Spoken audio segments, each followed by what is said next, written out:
माननीय डॉक्टर सुधांशु त्रिवेदी जी। माननीय सभापति महोदय, हम सभी जानते हैं कि हमारे देश का नाम भारत है। ये दो शब्दों से मिलकर बना है, भा अर्थात ज्ञान का प्रकाश और रत अर्थात लगा हुआ। परंतु यह ज्ञान का प्रकाश उदय कहां से हुआ था? केरल की उस धरती से, जब आदि शंकराचार्य ने वहां से ज्ञान का विकास किया और वो पूरे उत्तर भारत तक जाकर संपूर्ण देश ने उसे स्वीकार किया।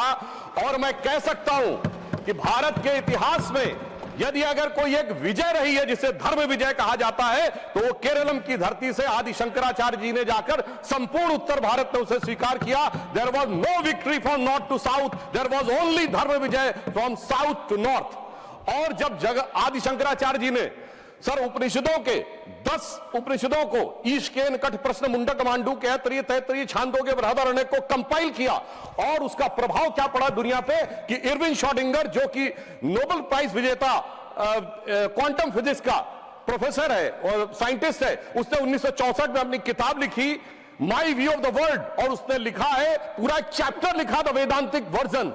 और अगर वो वेदांतिक वर्जन पहुंचा है, द उपनिषदिक वर्जन पहुंचा है, तो वो आदि शंकराचार्य जी के माध्यम से। मैं कह सकता हूं सर, केरलम ने बताया कि ट्रस्टीशिप का कॉन्सेप्ट कोई मैग्ना कार्टा से नहीं आया। वहां के ट्रावनकोर के शासक कहते थे कि पद्मनाभ स्वामी हमारे शासक हैं, हम तो सिर्फ सेवक हैं। The concept of trusteeship arouse from Keralam, not from England.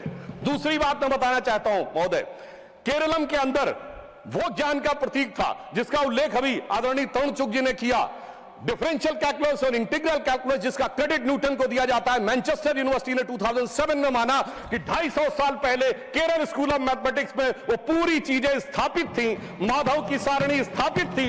मगर अफसोस सभापति महोदय, उसका 2007 में मैनचेस्टर यूनिवर्सिटी ने कह दिया, मगर वो दुनिया के सामने हमने स्वीकार करना 2014 के बाद शुरू किया। फिर मैं यह भी बताना चाहता हूं केरलम ने क्या दुनिया को दिया। Sir, history of Keralam by Padmanabha Menon ने अपनी किताब में लिखा है, जब जेमरिन राजाओं और पुर्तगालियों के बीच में संधि समाप्त हो गई और यह तय हुआ युद्ध कैसे होगा, तो जेमरिन राजाओं ने कहा हम युद्ध की शर्तें बताते हैं, युद्ध बाहर होगा, हम जब तक नगाड़ा बजाएंगे आपके कहने के बाद ही अटैक करेंगे, कोई महिलाओं के साथ अत्याचार नहीं करेगा, कोई लूटपाट नहीं करेगा। तो सर जानते हैं पुर्तगीज ने क्या कहा? They are talking about the war और talking about the sports tournament. Sir, ये वियना कन्वेंशन से नहीं आया, कॉम्बेटेंट और नॉन कॉम्बेटेंट, वो अगर आया तो केरलम की धरती से आया। तो मैं कह सकता हूं सर, अगर वास्तविकता में, और आज भी हमारे यहां इसको परशुराम क्षेत्र कहा जाता है, ये माना जाता भगवान परशुराम ने अपना फरसा फेंका था और वहां से वो भूमि निकली।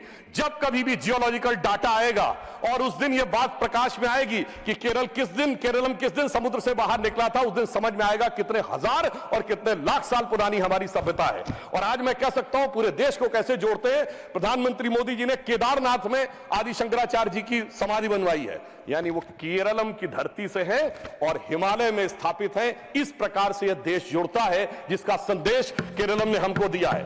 और मैं यह भी बताना चाहता हूं सर, माधव सारणी में जिस प्रकार की मैथमेटिक्स का वर्णन है, वो मैथमेटिक्स यूरोप ने शताब्दियों के बाद प्राप्त की। फिर मैं यह भी बताना चाहता हूं सर, जब हम आजाद हुए तो ट्रावनकोर स्टेट सबसे ज्यादा लिटरेट थी, 47% रेट ऑफ लिटरेसी थी।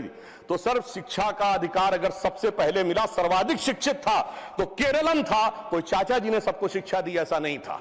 यह भी मैं बताना चाहता हूं सर, मगर केरलम के साथ सर कुछ दुखद अध्याय भी जुड़े हुए हैं, जो मैं बताना चाहता हूं। कभी कभी ऐसी भी परिस्थितियां आती थी कि जहां पर बड़ी चुनौतियां आई हैं। भारत के इतिहास में संभवतः लोगों को नहीं ध्यान होगा, 16 मार्च 2006 को केरलम की असेंबली में एक प्रस्ताव पारित होता है कि 1998 के कोयंबटूर ब्लास्ट के मुख्य आरोपी अब्दुल नसीर मदनी, जो कि तमिलनाडु की जेल में है, उसको छोड़ दिया जाए। सर, 140 के 140 विधायक, ऑल कम्युनिस्ट, ऑल कांग्रेस, सबने मिलकर समर्थन किया।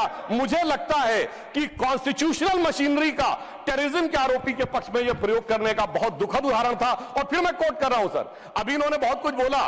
वीएस अच्युतानंदन जी ने, जो केरल के सीएम रहे, 2010 में कहा था कि डेमोग्राफिक चेंज इतना खतरनाक है कि केरल में बिकम ए मुस्लिम स्टेट। और सर, इस समय मुस्लिम लीग के 4 मिनिस्टर हैं केरलम में, और ये वही मुस्लिम लीग है सर। हम कह रहे हैं केरलम का ये अपमान है, ये वही मुस्लिम लीग है जो जिन्ना के द्वारा स्थापित हुई। आज की इंडियन यूनियन मुस्लिम लीग के संस्थापक पीके पोकर साहब बहादुर और मोहम्मद इस्माइल जिन्ना की मुस्लिम लीग के मद्रास प्रेसिडेंसी के लीडर थे। इसलिए मैं सर अंत में यह कहना चाहता हूं, प्रधानमंत्री जी ने जिसका उल्लेख अभी हमारे तरुण चुग जी ने किया। इसी 11 मार्च को केरल में इंफ्रास्ट्रक्चर के लिए 11,000 करोड़ रुपए दिए। और अंत में मैं कहना चाहूंगा सर, केरल स्टोरी बहुत शानदार है। केरल की legacy, Keralam legacy is very great. Kerala story में कुछ डार्क चैप्टर है, but they do not want to hear about the real part of the Keralam story. तो सर मैं इसलिए कहना चाहता हूं कि सर मैं अंत में इसलिए कहना चाहता हूं कि केरलम के इस महान विचार के अनुरूप प्रधानमंत्री जी ने जो इसका नाम रखा है, यह स्वतंत्रता में स्व के भाव की अभिव्यक्ति है। अतः मैं एक पंक्ति कहकर अपना बात समाप्त करता हूं। सर, केरलम के युवकों जागो, पुनः नया युग आया है।